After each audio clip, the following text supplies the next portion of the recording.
উনি আমার মা না। তুমি সত্যি বলছো উনি তোমাদের মা না?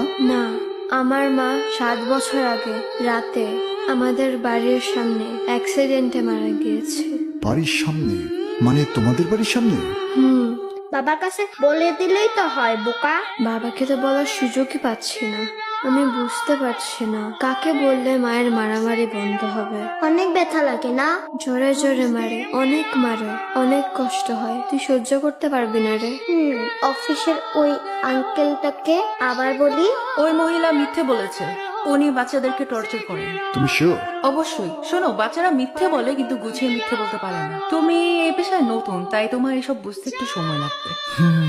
উনি মিথ্যে বলেছেন, মারে, অনেক জোরে জোরে মারে। আমার অনেক ব্যথা লাগে। কিন্তু তোমার মা তো অন্য কথা বললো। Are you okay? না মানে কালকে বাচ্চাদের বাড়িতে যাওয়ার পর থেকে কেমন যেন অস্থির লাগছে।